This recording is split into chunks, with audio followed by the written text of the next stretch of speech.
It's 2 a.m. The rest of the world is completely asleep, totally silent. The classic doom scroll hour. Exactly. You are awake. Your face is illuminated by this faint blue light in a dark room, and you are just scrolling. Endlessly scrolling.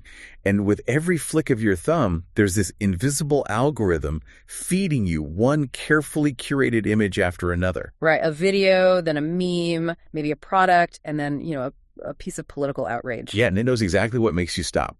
It knows what makes you angry, and it knows exactly what makes you keep coming back. It's scary how accurate it is. It really is. And I'm your host for today's Deep Dive, sitting here with our resident expert. And my question for you, the listener, is this. Have you ever actually stopped to wonder what is forming your desires in those quiet, totally isolated moments? It's a great question. Because most of us, we think we're in control. We tend to view that piece of glass and metal in our hands as a completely neutral tool. Just dead circuitry waiting for a command. Exactly. But what if it's not a tool at all? What if that phone is actually a temple? And what if, at 2 a.m., you are actively worshiping at it? Okay, that is a jarring thought. And that exact paradigm shift is what we are unpacking today. It really flips everything on its head. It does. We are diving deep into the core themes of Lynette Engelbrecht's fascinating book, Digital Babylon, Hidden War for the Soul of Humanity. A very provocative title. Oh, very. And her central thesis is just staggering. She argues that the ancient spiritual forces, things like human pride, rebellion, idolatry, they didn't just disappear when we invented the microchip. Right, they didn't get defeated by modern science or the Enlightenment. No, they just evolved. She says they moved out of the ancient stone temples and took up residence right inside our smartphones, our artificial intelligence networks, and our social media algorithms. It is a profound shift in how we evaluate the modern world. Now, as we act as your guides through Engelbrecht's framework today, it's crucial to establish our parameters for this deep dive. Yeah, let's lay the ground rules. Right. The mission here is not to declare all technology evil. We are not taking a theological or political side on any of this. We're just looking at the text. Precisely. We are examining a much deeper question she poses. We are so obsessed with asking what technology does for us, but we almost never ask what technology is making us become. Oh, wow. What it's making us become. Exactly. We want to explore the ideas in her text to help you understand this unique, highly critical perspective on the digital age. We're looking at the hidden architecture beneath our daily habits. Right, because if we are talking about the invisible shaping of the human soul, we kind of have to understand the foundational blueprints, right? We have to go back to the source. And Engelbrecht takes us all the way back to the very beginning to find those blueprints straight to the Garden of Eden. Yeah, she starts right at the foundational mythos of the human condition. She argues that modern technological ambition is actually rooted in what she calls the first lie. In the biblical account, the serpent doesn't, slither up to Eve and demand she bow down and worship evil. Because that would be way too obvious. She'd just run away. Exactly. Instead, it just plants a question. It says, did God really say? And then follows it with a promise. You will be like God. And what's fascinating here is how Engelbrecht maps this ancient narrative perfectly onto the psychology of the 21st century. Because it's not about fruit at all, is it? No, not at all. The temptation in Eden at its core was autonomy. It was the fundamental desire to reach beyond human boundaries, to cast off limitations. To be in charge of the rules. Right. To redefine reality, truth, and existence without having to answer to a creator. So it's basically the original attempt to hack the human condition. That is exactly what it is. And according to the author, that exact same temptation is the operating system of our digital landscape today. So the hardware changed, but the software, the human software, is identical. Precisely. The modern world might not explicitly use the phrase, you will be like God, but the underlying promise of extreme technological reliance is identical. The message is, you can define yourself. Yes. You can create your own reality. You can literally upgrade your biology. You don't need any authority outside of your own desires and, the screen sitting right in front of you. Okay, let's unpack this for a second. Because if Eden is the seed of this desire for total autonomy, Engelbrecht argues that the Tower of Babel is where humanity first tried to, scale it up into an enterprise. The first tech startup, basically. Exactly. In Genesis 11, you have humanity uniting with one language to build this massive tower that reaches the heavens. Now, initially you read that and think, well, what's wrong with that? Right, because building things together is generally seen as a great thing. Yeah. Hospitals, bridges, the International Space Station. Mhm. I mean, cooperation is humanity's superpower. And Engelbrecht acknowledges that. She's not anti-cooperation. The problem with Babel wasn't the engineering or the teamwork. What was the issue then? The problem was their stated motivation. The text in Genesis explicitly says their goal was, let us make a name for ourselves. Oh.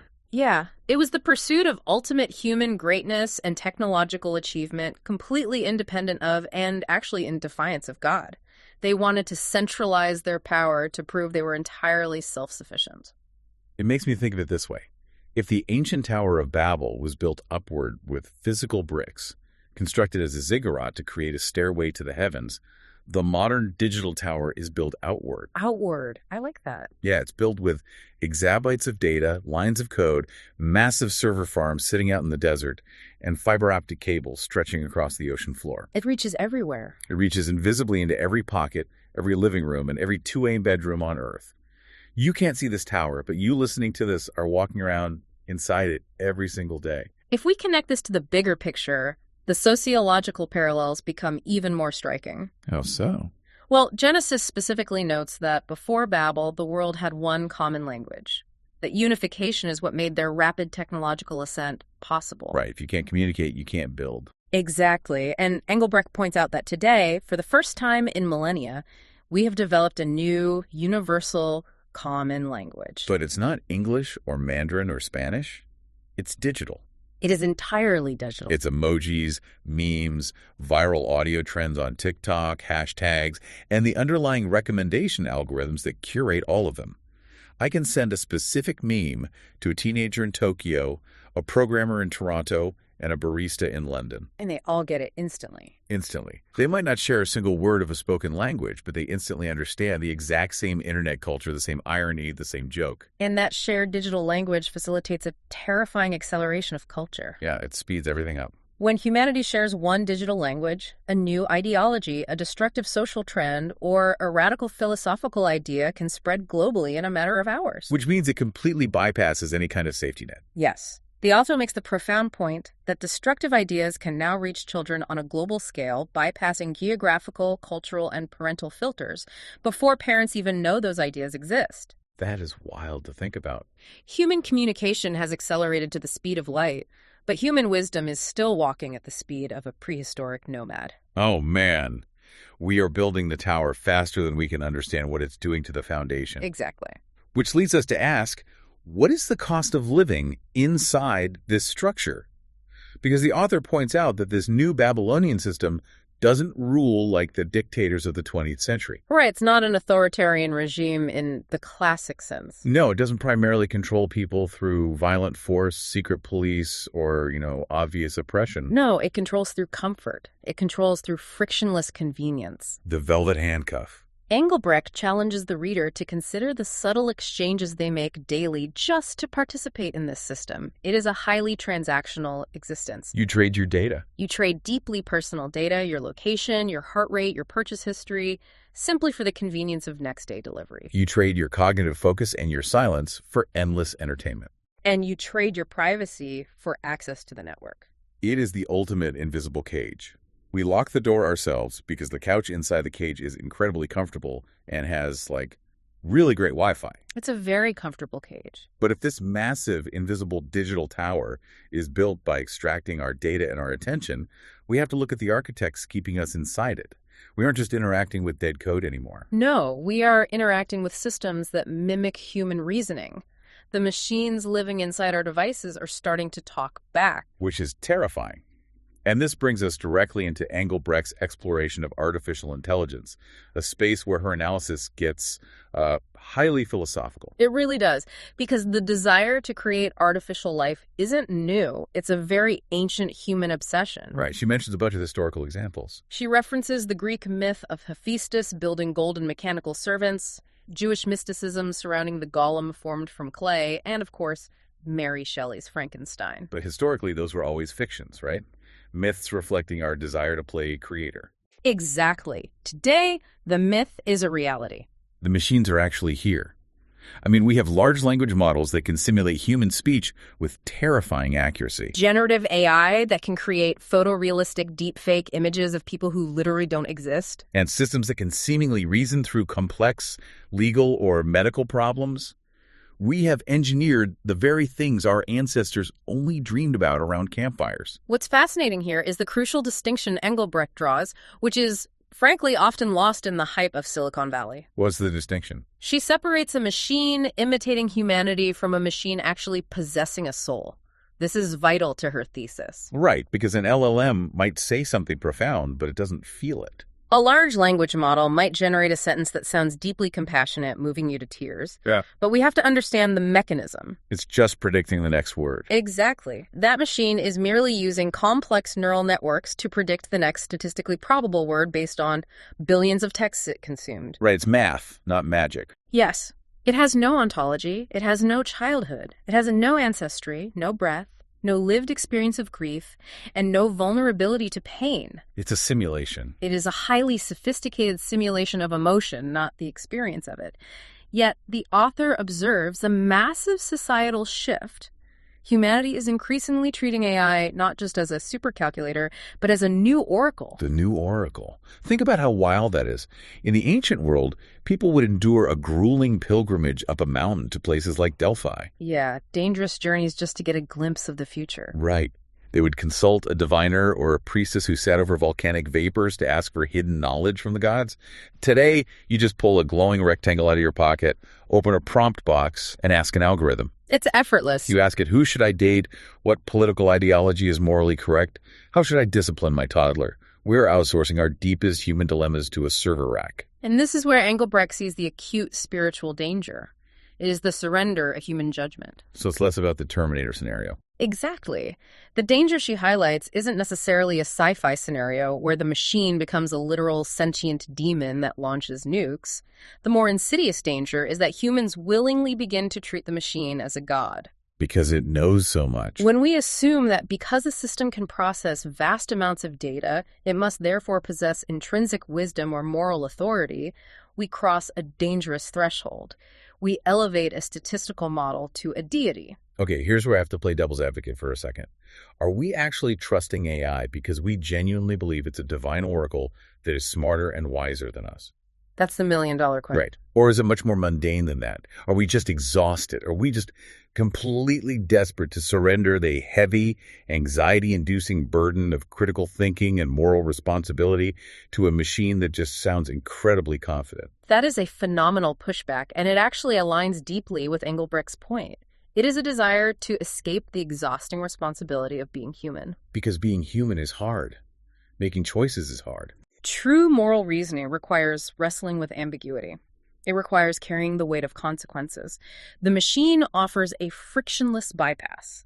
It just gives you an answer in bullet points. It offers certainty without the sweat of moral labor. And this eager reliance on the machine leads seamlessly into one of her most vivid metaphors, the concept of the screen as an altar. I really want to dig into the mechanics of this metaphor because she doesn't use the word altar lightly. No, it's very intentional. Historically and biblically, an altar isn't just a fancy table. It is specifically a place of sacrifice. It is the designated location where a human being brings something of supreme value, a harvest, livestock, something that costs them dearly, to offer it up to appease a higher power. Usually in exchange for a blessing or favor. Right. And the dynamic of an altar requires a sacrifice, a mediating priest, and a deity that demands appeasement. Engelbrecht argues that modern humans are participating in this exact ancient ritual every single day. We are sacrificing our most precious, finite resources, our time, our imagination, and our unbroken attention to the glowing screen. And what are we getting in exchange? What is the quote-unquote blessing the digital deity gives back? It's dopamine. It's dopamine.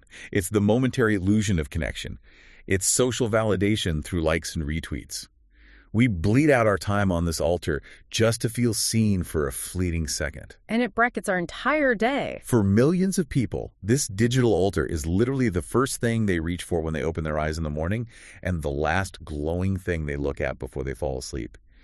It brackets our entire consciousness.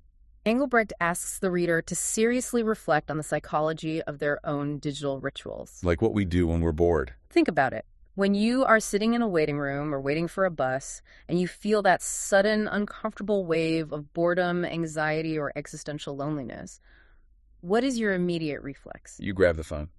Do you sit with that feeling? Do you introspect? Or do you instinctively reach for the screen to self-soothe, to numb the discomfort? It's the pacifier for the adult mind.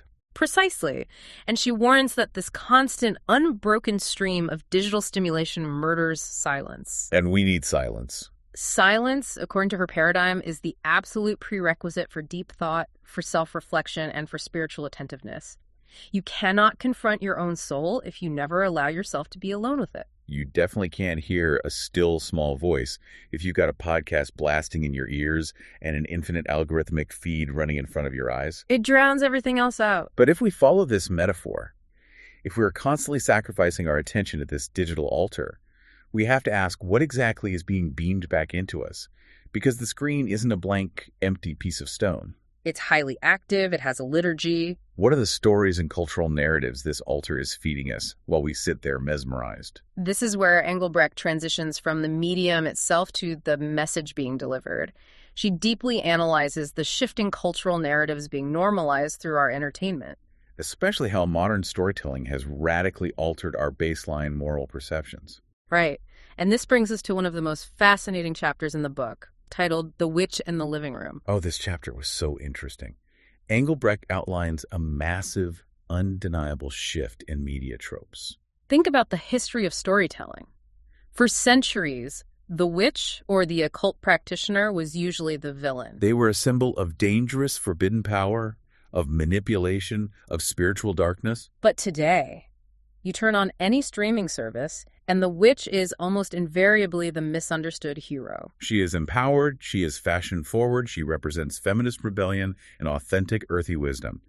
Meanwhile, the traditional authorities, the church, the state, the parents, are painted as the oppressive, close-minded villains. The author refers to this cultural phenomenon as the beautification of darkness. Now, we should clarify, Engelbrecht is very careful here to maintain a nuanced sociological view. She's not being overly alarmist. Right. She explicitly states that watching a fictional fantasy story about magic is not the same thing as actively practicing the occult.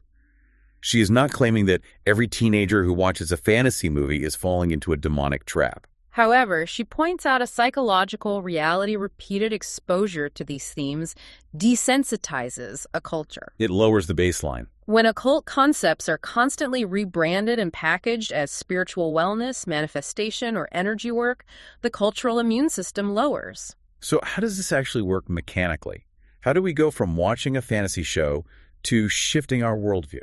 Engelbrecht highlights that it's the algorithm that acts as the funnel. It accelerates this normalization through a process called reinforcement learning. Let's say you're scrolling, and out of sheer mild curiosity, you pause on a video about crystal healing or manifesting wealth. You don't even believe it. You just watch for 5 seconds. The algorithm, which is designed purely to maximize your time on the platform, registers that micropause. It says, oh, you engaged with this. And then it immediately begins constructing a highly personalized digital environment around you. It tests variations of that content. Next, it shows you a slightly more intense video about tarot.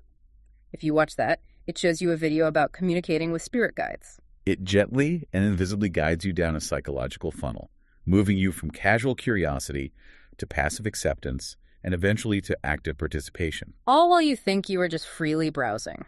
It's the illusion of free will inside a casino, where the house has rigged every single game based on your psychological profile. It is the ultimate illusion of choice within a highly curated environment. And in this environment, who are the figures delivering these newly normalized messages? Who are the ones telling us what is culturally acceptable? Right, the new influencers. Engelbrecht shifts her critique to the mechanics of modern celebrity culture. In her paradigm, celebrities function as the priests of culture. Just as ancient priests mediated between the gods and the masses, interpreting divine will and telling society what was true, modern celebrities dictate our modern morality. They tell us what is beautiful, what is progressive, and what we should ultimately desire. And here's the bizarre psychological trap the author points out. Fame creates this completely irrational illusion of universal wisdom. It's a halo effect. Exactly. Why do we suddenly treat a 22-year-old pop star's geopolitical opinion on a complex Middle Eastern conflict as authoritative truth?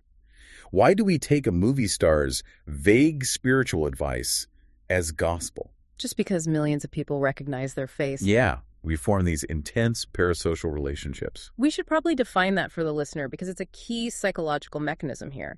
A parasocial relationship is a one-sided psychological bond where a person invests emotional energy, time, and loyalty into a media persona. Like a celebrity or influencer. Right, who is completely unaware of their existence. The brain is tricked by the intimacy of the screen into feeling a genuine friendship. You feel incredibly connected to this influencer. You know their dog's name, you know their morning routine, you know their trauma, but they literally do not know you exist. Engelbrecht likens this to a modern form of idol worship. We aren't just buying their albums. We're looking to them to disciple us on how to live, how to think, and what to value.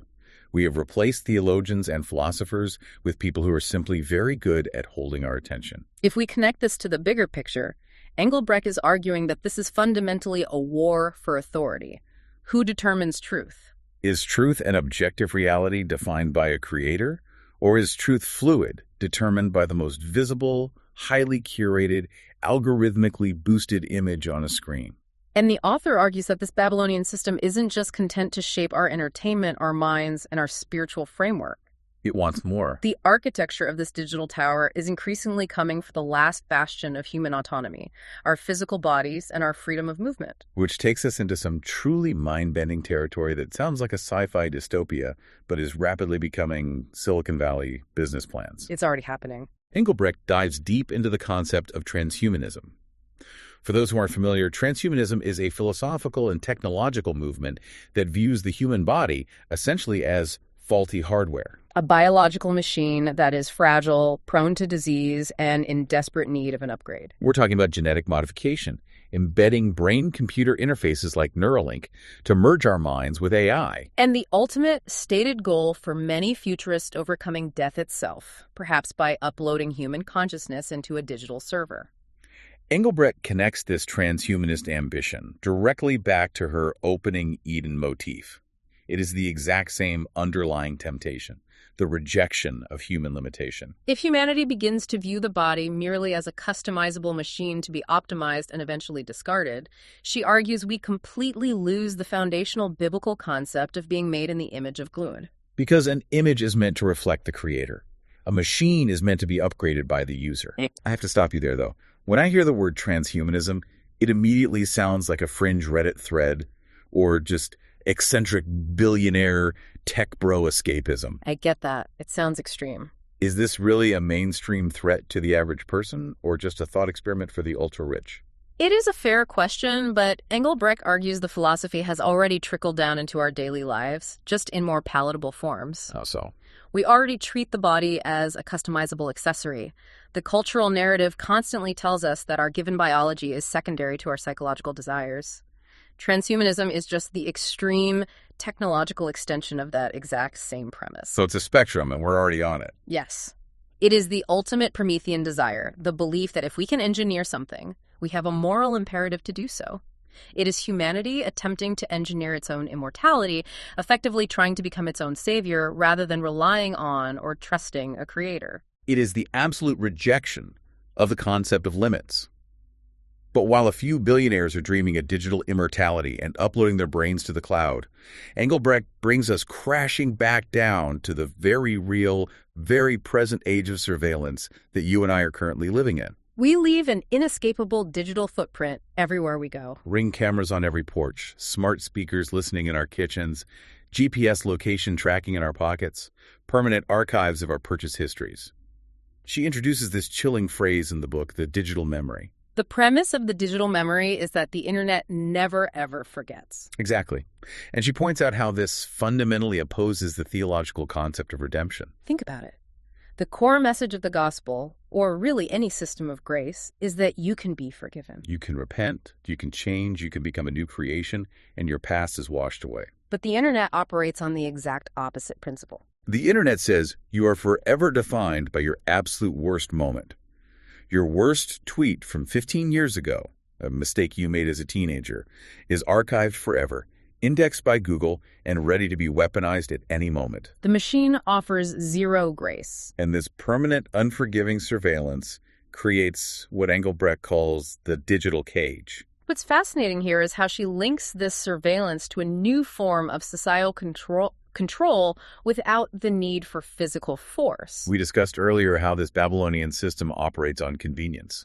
As society becomes entirely dependent on digital banking, digital IDs, and digital communication platforms to function, the power to exclude a person from society grows exponentially. You don't need to put someone in a physical gulag if you can just turn off their bank account and delete their digital identity. Yeah. If you are unpersoned online, you essentially cease to exist in modern commerce. Precisely. Engelbrecht draws a very stark parallel here to the themes in the Book of Revelation. Mark of the Beast stuff. Specifically, the concept of economic systems acting as instruments of ultimate control. In those ancient apocalyptic texts, the ability to participate in society, to buy and sell, demands allegiance to a beastly system. She argues we are actively building the technological infrastructure that would make such a system globally feasible for the first time in human history. And even if you aren't a dissident being explicitly excluded by the government, you are constantly, relentlessly being pressured by what she calls the marketplace of desire. I want to talk about how the system controls us emotionally, not just economically. Think about the 10th commandment in the biblical text. Do not covet. 100 years ago, what did you covet? You might have coveted your neighbor's new horse or their slightly larger plot of land. Your envy was localized and limited by geography. Today, your envy is globalized and weaponized. Exactly. You open your phone on a totally ordinary, unedited Tuesday morning, and you are instantly forced to compare your real messy life to the heavily filtered, perfectly curated highlight reels of the wealthiest, most beautiful, most successful people on planet Earth. And the algorithm is designed to feed you the exact lifestyles it knows you are insecure about not having. It creates an impossible standard. And the crucial point Engelbrecht makes is that the system is designed to be impossible. The entire architecture of social media and digital marketing operates on the fuel of human dissatisfaction. It is meticulously engineered to make you feel incomplete, inadequate, and insufficient. Why? Because a satisfied person doesn't buy anything. The system needs you to feel a constant gnawing lack so that you will immediately click to buy the next product, the next lifestyle upgrade, or the next wellness routine in a desperate attempt to fill the void. It is the industrialization of envy, which inevitably leads to a profound crisis of the self. If you are constantly being told you aren't enough, you fracture. And this is where Engelbrecht takes us in her chapter on the attack on identity. In this digital age, you are constantly pressured to reinvent yourself. You are supposed to craft this highly polished public persona, an avatar, that is completely disconnected from your private, authentic, and often struggling self. The author describes this internal fracturing as the war on the mind. We are experiencing an internal battlefield unlike any previous generation. Modern society, Engelbrecht argues, is absolutely terrified of silence and stillness. We use the constant barrage of digital noise as a coping mechanism. It is an escape hatch, so we don't ever have to confront our deep existential loneliness, our unhealed traumas, or our underlying spiritual hunger. The secular world constantly screams at us through the screen to look inside yourself, to follow your heart, and to find your own truth. But the paradox is the more we look inside ourselves and try to self-generate our identity, the more depressed and anxious we become. Exactly. Engelbrecht contrasts this modern mandate sharply with the biblical message. She cites the prophet Jeremiah, who warned thousands of years ago that the heart is deceitful above all things. The biblical framework instructs humanity to look outward, to their creator, to receive an identity, rather than trying the exhausting, impossible task of constantly self-generating one. And the stakes for this war on identity couldn't possibly be higher, especially when we talk about the next generation. Engelbrecht highlights what she calls the war on children. We have a generation of kids growing up right now whose primary disciple makers are not their parents. They aren't their teachers, and they certainly aren't their local faith communities. Their primary disciple makers, the entities teaching them what to value and who to be, are smartphones and recommendation algorithms optimized for maximum engagement. It is a terrifying abdication of cultural transmission. To counter this, the author brings up a profound historical and biblical model, the story of Daniel in Babylon. Right, because Daniel wasn't just a guy who lived near Babylon. He was taken captive right into the absolute center of the empire. Exactly. Daniel is a perfect historical parallel for her thesis. He was immersed in the literal Babylonian Empire. He learned their language, he read their literature, he was trained in their sciences, and he eventually served at the highest levels of their government. Yet, despite being totally surrounded by the culture, He resolved not to be spiritually assimilated by their values. He maintained his distinct identity, his dietary ethics, and his ultimate allegiance to God while living in the very nerve center of the empire. Okay, I have to push back here. I really struggle with this Daniel analogy. Daniel was a captive. He was a prisoner of war who had absolutely no choice but to be in Babylon. That's true. We, on the other hand, are willingly buying these $1,000 phones. We are paying monthly subscriptions to enter the cage.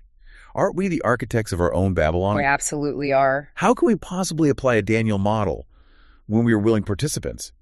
How can you, listening to this right now, someone who probably needs the internet for your job, who uses AI to be efficient, who communicates with your grandmother on social media, how do you utilize these tools without being assimilated? Is it even practically possible to be in the digital Babylon without being of it when the system is designed to consume you? That is the pivotal, friction-filled question of the entire book. You are right. We are not physical captives. We are psychological captives who have bought our own chains. But Engelbrecht's synthesis of the spirit of Babylon ties all these threads together to answer your question. What is that synthesis? According to the text, the spirit of Babylon isn't just one physical ancient city, and it isn't one specific tech corporation in Silicon Valley today. It is a spiritual intoxication. It's an anesthetic for the soul. Yes. It is a pervasive, atmospheric system of luxury, commerce, relentless distraction, and ultimate human pride that lulls humanity into a state of deep comfort where we simply believe we no longer need God. So how do we fight that? Applying the Daniel model today doesn't mean smashing your phone with a hammer and moving to a cabin in the woods. That is just escapism. You can't just run away. The Daniel model requires recognizing the intoxication. It means engaging with the technology, using the tools for good, for connection, for actual healing, while fiercely, violently guarding the throne of your own heart. It requires radical, intentional discernment. It means establishing firm boundaries, cultivating mandatory periods of digital silence, and constantly auditing what you allow to shape your desires. So to summarize this incredible, frankly exhausting journey we've been on today through Engelbrecht's paradigm, we've explored the striking parallels between the ancient spiritual rebellion in Eden and Babel and our modern absolute reliance on technology for autonomy. We've looked at how that 2 a.m. doom scroll acts as a modern digital altar, where we willingly sacrifice our finite time and attention for the cheap blessing of dopamine. We've discussed AI functioning as a new, unquestioned oracle that absolves us of moral responsibility, the subtle algorithmic rebranding of the occult in our entertainment, and the transhumanist quest to engineer our own immortality while living in a permanent, unforgiving digital panopticon. And as we close, it is vital to remember that the author's ultimate goal is not to provoke panic, despair, or a total rejection of the modern world. Technology is, at its base, a powerful tool. It's about how we use it. The ultimate question Engelbrecht leaves us with is not about the processing capability of the machine or the complexity of the neural network, but about the posture of the human heart wielding it.